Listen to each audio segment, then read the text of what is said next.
Alright, I think everything is set up about as well as it can be. Never done anything like this before, so we're just gonna try our best. So it wasn't really well received, but a couple of years ago, After School Dice Club received a anime adaptation. I personally thought it was delightful. I love slice of life, I love tabletop games, and I love anime, and it was just all great, so I could just enjoy it. And in the show, one of the characters actually makes her own board game, because she wants to be a board game designer when she grows up. And I thought that was really cute. And furthermore, I thought the game she made actually had a lot of promise. There were a couple of flaws, but I thought it was a perfectly solid concept, and I totally could imagine playing a game just like that. So my mind started wandering, as you do, and I was like, I'm pretty sure I could just whip that together in Tabletop Simulator. It would probably just not be that big a deal, just take a couple of weeks. And a year and a half later, I've actually finished this game. I have an entire rulebook that I've actually got in the notes here. Written down rule set because my ultimate goal with this game is to release it on the Steam Workshop so that people can actually play this game.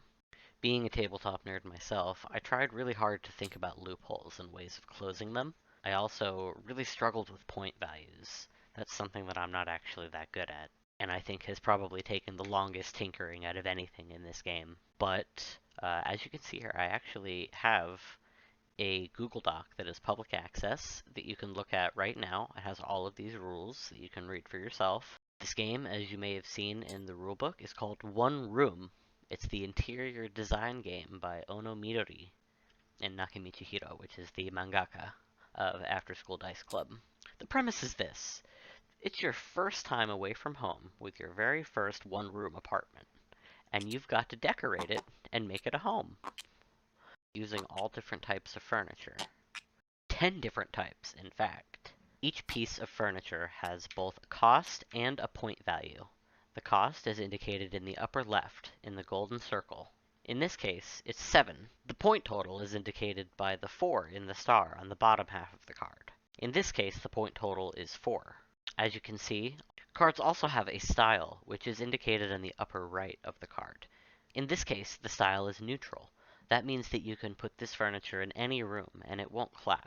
I'll get into clashing later. In this case, the card is worth 6 money, 3 points, and is the rustic style. There are 6 types of furniture. Eastern, which is red, and Western, which is pink. Both clash. Rustic, which is green, modern, which is blue. Both of these clash as well. Western and Eastern don't clash with either rustic and modern, and vice versa. That means that you could have a Western rustic room. There's also neutral cards, which are gray, and antiques, which are brown. These are a unique item sold on Sundays, and again, I'll get into them later. Let's talk about the most important part of a board game, the board. Here we see the card board, which is where we're going to put all of the decks that we'll be playing with for the game. This is the catalog. As you can see, it's 194 cards. Yes, that means there are 194 items that you can purchase in this game to put in your room. And yes, I did make all of them. Antiques, of which there are 14. The restock pile, where cards are sent after the shopping phase. And the trash pile, for items you've trashed from your room instead of returning them. Other boards of note are the room boards.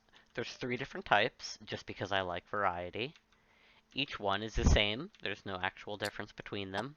On the left side is room for you to put your dream room cards. Here, we have a nice line of icons indicating all 10 basic furniture types. This just makes it easier to keep track of the items in your room. Here we have the closet, where you can store items that you don't need to make space for more stuff. Then we have table space, which I'm currently using a die to indicate how much table space you have available, because certain items can be put on other items, because certain items give you comfort and or table space, and you can put other items in those spaces. You can ordinarily only fit 10 pieces of furniture in your room, one of each type. These types are bed, chair, entertainment, floor decor, large furniture, light fixture, rug, sofa, table, and wall decor. You may only have one type of each furniture in your room, excluding wall decor. You may have 2 wall decor, but you may win with only one. As you can see, we've also got a simple point chart here. At the end of the game, this will determine how many bonus points you get for having items that are the same style as each other. So for this game, we'll go ahead and have red, blue, and yellow. 3 is the minimum number of players for this game. We'll keep the cardboard here. We'll go ahead and discard of these because we don't need them. I'm also going to be passing out furniture tallies to all players. So what these are, right, you can see it all right there if you hover over it. So you can right click it, adjust it right here. Say you had a chair that was worth 4 points. You don't have to hit enter like I just did. You can automatically click, and you can see it. Look, boom, chair, 4 points.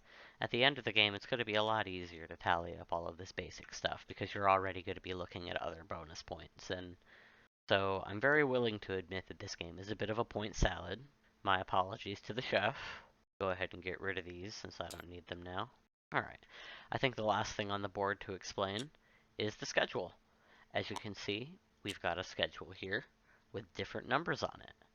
Now if we zoom in a bit here, we see first shift to last shift on this schedule. That's because this is your work schedule. Whatever day it is, we draw the schedule. The number on each shift represents the amount of money you gain from working. You receive your paycheck at the end of every day, so you can spend your money to go shopping immediately. The game has 2 phases, the work phase and the shopping phase. When the work phase starts, you draw the next schedule tile from the pile. Then, players take turns placing their token on how many hours they want to work. The player who takes the earliest shift is guaranteed to shop first in the next round. It doesn't have to necessarily be the earliest shift. For example, if the 3 players were on 5, 6, and 7, red would go first because they are the earliest shift. The last shift is also important. That player takes the last shift token. Same rules apply. In this case, yellow is the last shift, even though they're not on the 8. They've worked the latest today, and because they worked so late, they weren't able to go out shopping. This means they skip the shopping phase in the next round. But we'll go back to the shopping phase in a second. Before the game starts, everyone gets 5 money. I guess this is the equivalent of all your life savings. Spend it well. Then, everyone gets 3 dream cards. Because I'm playing by myself, like a normal person, I'm going to go ahead and have all of the dream cards face up so that I can read them easier. But, in a normal game, dream cards would be kept secret from everyone. If you tried to play this game in Tabletop Simulator and you wanted to look at a card secretly without anyone knowing, you could hold Shift and Alt. This is an example of a dream card. The cards represent wishes or lifelong dreams that you've always wanted to incorporate in your room. In this case, you're a cat lover. Your dream is to own any 2 cats and a cat wall clock. At the end of the game, if you have all of the items listed on the Dream Room card, you get the points that are listed on the card under the moon. It's not necessary to use these cards to build your room. After all, this game is about making the room that you want. Not to mention, it's almost physically impossible to actually succeed in getting all 3 dream cards, just because most of them clash with each other. These, for example, a traditional Japanese room with an American Southwestern style. You just can't have both of these in the same room. I'll go ahead and clear these now. Now, the first turn. The rules state that the youngest player goes first, but since I'm playing against myself, I'm just going to let blue go first. Blue now decides how many hours they're going to work. Because there's 3 players, and the last player doesn't get to shop, 5 is actually the safest place to go if you want to guarantee shopping in the next round. 6 is a little riskier, because the other 2 players might undercut you, and you might wind up missing the shopping phase. On the other hand, you can just accept last shift and take the most money for it, accepting that you'll skip your next shopping phase. You usually would do this if you don't have that much money, but since we all start with the same amount of money, and it's the opening turn, we'll go ahead and play the safe 5. We go clockwise, so it's yellow's turn. Yellow decides to make the safe play, and put their piece at 4. This means that they're guaranteed a shopping phase too, and because of the way the schedule is set up, they're now guaranteed to shop first. No matter where red goes, they're going to be the last shift. Therefore, it's actually smarter to take the 8. You're going to skip your shopping phase anyway, so you may as well make more money for it. Being the last shift, you take the last shift token to indicate that you're not shopping this turn. Now for the good part, the shopping phase. My husband whipped up this terrific script to automatically place the cards you want out in the stock. Unfortunately, it's connected to the number of players who are in the game, and that's currently only one. And if I were to hit it again, they just go on top of each other. So this is going to be a bit messy, and I'm sorry that it's not going to be as clean as I wish it were, but I think everyone gets the idea. For 3 players, you draw 3 rows of 4 cards, or 12 cards total. Now, as I'm sure you guessed from the room boards, I am just using stock photos, because there's absolutely no feasible way that I could have drawn any of these things myself. This is just a prototype. It's an idea. It's to throw something out there. But anyway, here's what our first stock looks like. We have all different types of basic furniture, like rugs, tables, and sofas. But we also have a couple of bonus items that aren't necessary to win the game, but give you extra points and make it easier to complete sets. For example, books, which are a subset of trinkets, take up no space on a bookshelf. As you can see, these items give table space and comfort space, and if you bought them, you would indicate that with the dice and on your room board. We also have an example of a luxury item. At the end of the game, the player who collects all 10 types of basic furniture first gets an additional 15 points. The player who collects the most luxury items, on the other hand, gets a bonus 10 points. Not as good as first place, but a bonus is a bonus. You can see this item also pairs with another item, giving even more bonus points. Now that the stock is revealed, we go through all of the players in the order they're on the work schedule. Yellow worked for 4 hours, so they receive 4 money. They now have 9 money, and they may choose any of the items that they can afford. Players can continue to shop for as long as they have the money to buy things. This early in the game, you haven't made any dedications yet, so everything is still pretty open. If you're not sure, you can always look at your dream cards, and that can be somewhere to start. In this case, none of the cards are on the player's dream cards, so they really are free to buy anything they like. So here's a good question that I need the audience to give me. I, as the creator, know exactly what type of items these are. It doesn't tell you on the card what types of items these are, but they will never have clashing styles on them. In this case, I know that this cozy room card is a rustic style.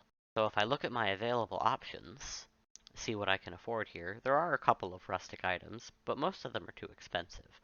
We actually drew both rustic lights, which I think is fun. I've actually included 2 different items per style. For example, this Western wall decor. There's a number of other wall decor as well that are also Western. So you don't have to buy this item if you're going for a Western room, because there's other options. Even though we can afford cast iron tea kettle, we can't use it because it requires 1 table space. In that case, if we were to purchase it, it would go directly into our closet, and we wouldn't get any points for it. So I would rather buy something that we can use right away. The copper ceiling lamp is the cheapest item, but if we try the wrought iron light, we might get lucky and get the wrought iron mirror later, giving us more points. It's going to spend all of our money, but we're going to live a little, buy the wrought iron light, and return all of our money to the bank. Now that yellow has bought an item, they might consider using a furniture counter. You can place this over the furniture symbol, indicating what you own. This way, at a glance, you can see how close you are to completing your room and getting all 10 basic items. Next, it's Blue's turn. Blue worked 5 hours, and they get 5 money. They now have 10 total. Let's see what Blue's dream cards are. Eastern set, Globetrotter, and a neutral set. What a shame that that cast iron tea kettle was already dropped. You may not think it, but this deck absolutely will recycle eventually. It's going to take a while, and it's not going to do it twice, but it is possible to come across this tea set again. So considering that we can't use it right now, we probably shouldn't buy it. That said, I never said I was going to play this game efficiently, so let's say you do decide to buy that cast iron tea set. Oops. There you go. Get your change. It can't go in your room because you don't have any table space, as stated on the card. So what happens is it goes into your closet. Your closet can hold up to 2 cards. 1 trinket, which cast iron tea kettle is, and 1 furniture. But it can't be a bed, a sofa, or a large furniture.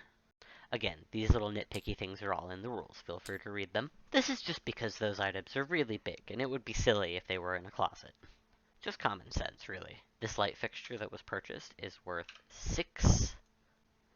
And now we see that this player is now tracking 6 points. Meanwhile, this player is not going to add anything onto their furniture tally because they purchased a trinket, and it is not real furniture. Also, it's in their closet, so it doesn't count for points. Blue only has 1 money left, so they can't continue. Meanwhile, red, even though they worked 8 hours and got 8 gold, they have the last shift token, so we can't shop this phase. We'll just clean up the stock, send it to the restock, take our token back, and then change the calendar. I don't know if you've ever worked, say, food service, but I guarantee you that the slowest days of the week are Monday and Tuesday. That's why we make the least money. We're gonna make big bucks on the weekend, though, don't worry. Because red has the last shift token, they go first this round. In the case of a tie, meaning 2 players are on a 7, the earlier shift goes first, and the later shift is considered the last shift, even if they're both the same number. Just for reference. Now here's where we can look at our opponents and see what's going on. Both blue and yellow heavily overspent last round. They have almost no money. So we're pretty sure that they're going to try and get as much money as they can, because even if they could go shopping first, they probably couldn't buy anything. Instead of playing the safe 6, we're going to take a bit of a risk and take the 7. Now we go clockwise. Blue, predictably, wants to get the most money they can, so they're going to take the 8. Now that this last 7 is safe, yellow will take it. This leaves blue with the last shift token, and red to go first this round. Let me get the stock set up here. Yes, I have to go through this every time, but it's much cleaner when there's actual players. Red moves first. They collect 7 money, which I will actually 1, 2, 3. Take a 10, thank you very much. That's 20. 20 gold. We can buy almost anything here, actually. You can see all little different types of furniture here. Some paintings. The lucky bamboo. Figurines. A poodle. I may as well talk about pets also. Pets are another type of bonus item next to trinkets that you can have in your room. You can only have up to 2 pets at a time, and all pets have, if you place them in a comfort space, you get 2 extra points.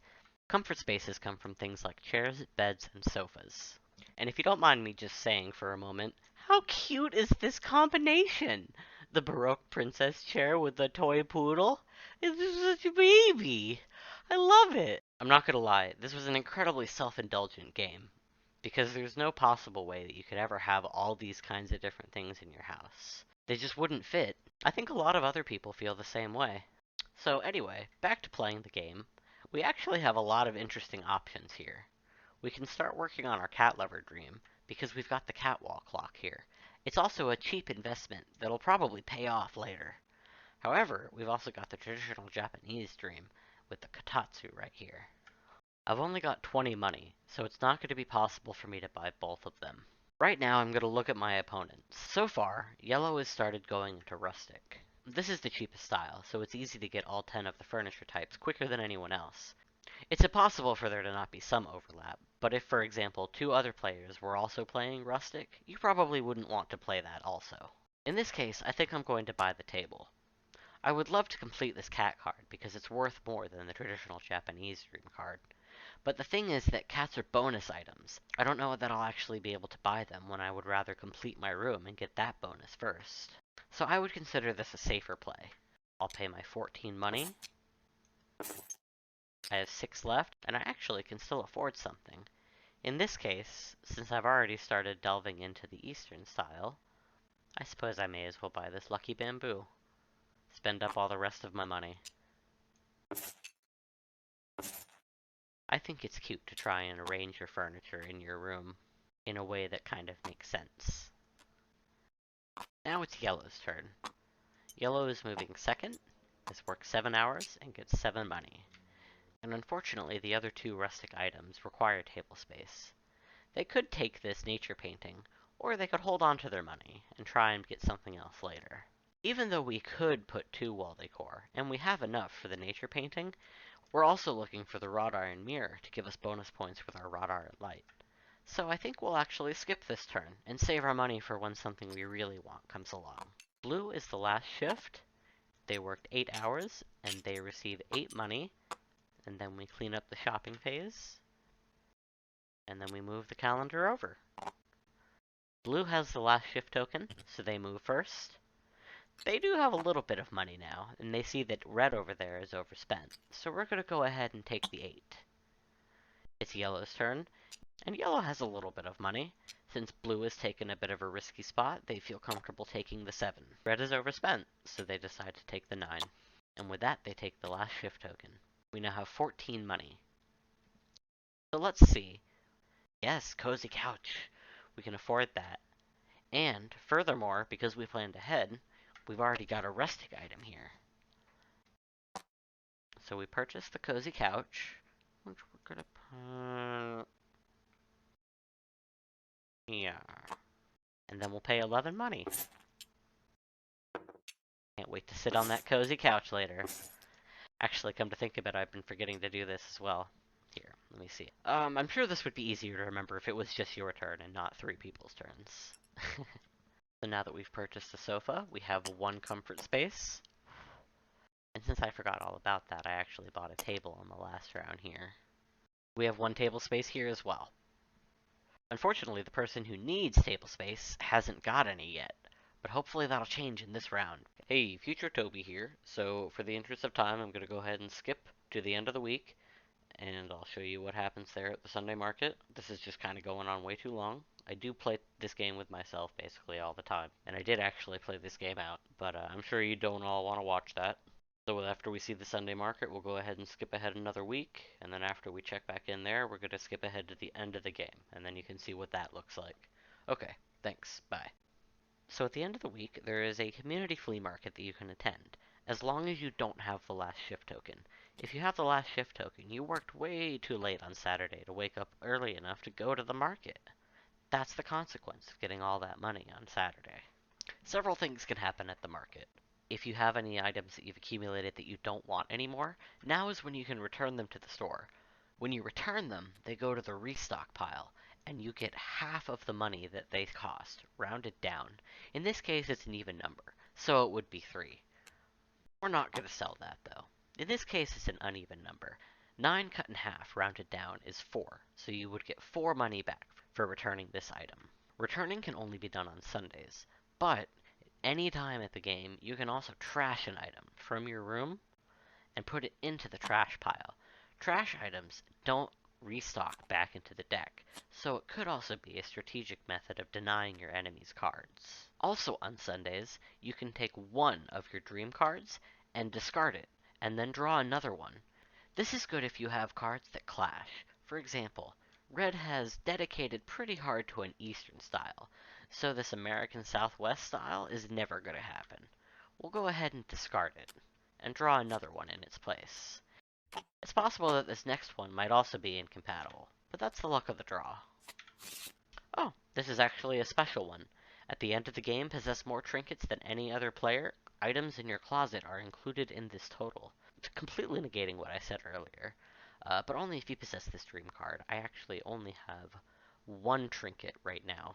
But actually, everyone has 1 trinket. So even if I only get 1 more trinket and win the game, then my dream has come through.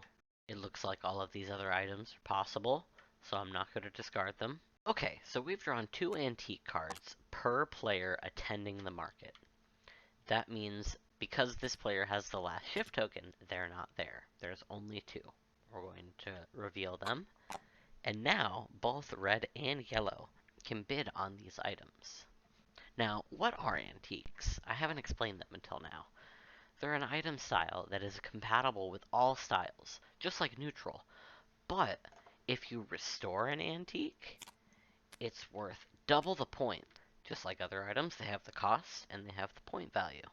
You can pay the item's cost again to restore it. Restored antiques count as luxuries, giving you access to the luxury bonus.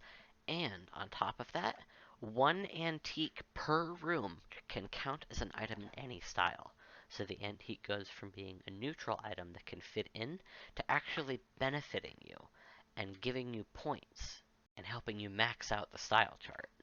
It can be a heavy investment though, having to pay the card's cost after already buying it. In this case, red already has floor decor and wall decor. They can't fit these items in their room, and they're happy with the items they have. Yellow has somehow avoided getting wall decor up until this point, so they're happy to buy this damask tapestry for 4 gold. The antique is shuffled back into the deck with the rest, and now we go back through time. It's the beginning of the week all over again, and now we start with Monday. So obviously these turns were a little bit more drawn out than they probably would be in a real game. But you can actually complete a playthrough in an hour to an hour and a half, depending on the number of players. If you're taking your time, it can definitely go over 2 hours. Let's see what we got going on right now. Red had a really tragic turn because they had taken the last shift token on Saturday and then they actually wound up missing out on their floor chair. Even more tragic, they wound up getting 2 cats. And if you remember in the first round, we actually skipped over this cat wall clock to go for the safer bet here. And surprise, surprise, we haven't finished the traditional Japanese dream room. And had we just gotten the clock, we would have finished the cat lover.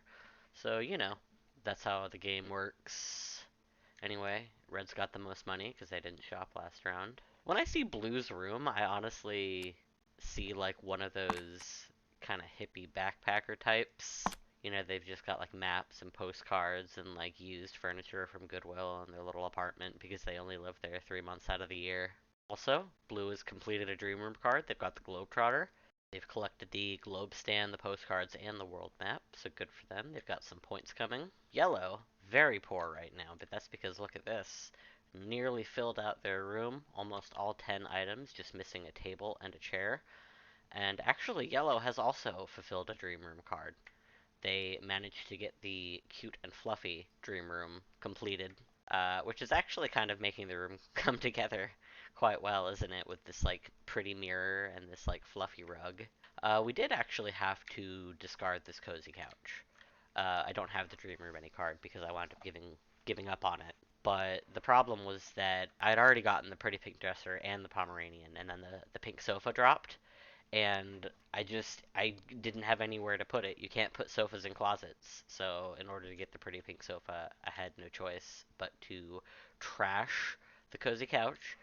Big sad. I really hope that somebody out there saw it in front of the dumpster and maybe took it. Maybe got themselves a nice free couch. Reduce, reuse, recycle. We can see that we have 50 cards left in the deck. This is because what I forget what I said earlier about 28 days or something. That's from an earlier version when I had less cards going into the stock. It's actually really easy with 3 players because it's just multiples of 12. Of the 7 days of the week, you shop 6 days because you don't have a shopping phase on Sunday. 2 weeks is just 12 times 12, 144. There's 194 cards. Math is cool, kids. Anyway, yeah, I just wanted to really quickly pop in, see what a game looks like at the 2 week mark. We're actually pretty close to finishing here. It's possible that we'll be able to finish before the next week rolls around. So I think it's still pretty much anyone's game. There's a lot of little bonus win conditions that these players could knock out at the last minute. So we'll see. We'll tune back in again at the end of the game when someone's about to win. Actually, before I go real quick, I do want to talk about this floor chair just for a second. So the reason Red couldn't get this floor chair that they would have really liked, because it has a bonus with their Kotatsu, is that they have the last shift token and they weren't able to shop. But there's actually no reason that another player couldn't buy this item for you, because trading is allowed on Sundays. You can barter with other players, and they can give you other items that they want. For example, Red unknowingly acquired this paint splatter rug, even though Blue actually wants it for their creative space. So if Blue had been thinking about it or had the money, they should have bought this chair and then offered to sell it to Red at the next Sunday in exchange for this rug or even just exchange for some money. Oh, you know what? I lied to you. I lied to you because the player who's holding the last shift token can't attend the Sunday market, therefore they can't trade with other players. I mean, if we got all the way to another Sunday, then that's another thing. but that would require this player to keep this item in their closet this whole time, and that could mess them up, so buying trading items for other players is a bit risky. Alright, so here we can see the end of the game. I've already cleaned up all the stuff so that I have more room. It ended on Friday, so we did not quite get 3 weeks. The deck did recycle. Unfortunately, I don't think it helped anyone win. Blue, actually, come from behind the dark horse, managed to collect all 10 types of furniture. So that means that they ended the game. It doesn't mean they won, it just means that the game finally ended and we can start taking total. Actually, both red and blue worked together to stop yellow from winning because they just needed a chair. But they were just making sure that yellow kept getting last shift and they couldn't get shopping. Very unfortunate. Red went 2 first shifts in a row and didn't manage to get the furniture they needed to end the game. But they've actually got a lot of stuff. I don't believe... Oh, gosh, at the end we didn't even complete any Dream Room cards. So I think it'll probably be between blue and yellow. I'm gonna go ahead and do that tallying real quick. Okay, so in total, blue has accumulated 95 points from all of the furniture in their room. This isn't including the bonuses from being the first player for having all 10 types of furniture or from their completed Dream Room card. So the final total is actually 124 points. This also isn't including the style bonuses they get for having the same types of furniture. You can see that blue has 5 neutral furniture. These don't count for a style bonus, because they fit with any room. They also have 6 rustic, so that gives them 14 points. They have 4 western, and that gives them 8 points. In total, blue has accumulated 146 points. Now for red. Red was 1 large furniture away from completing their room. They only have 1 trinket, so they weren't able to complete this dream card. Just from furniture totals, red accumulated 105 points. They didn't complete any of their dream cards, but they did manage to get some bonuses.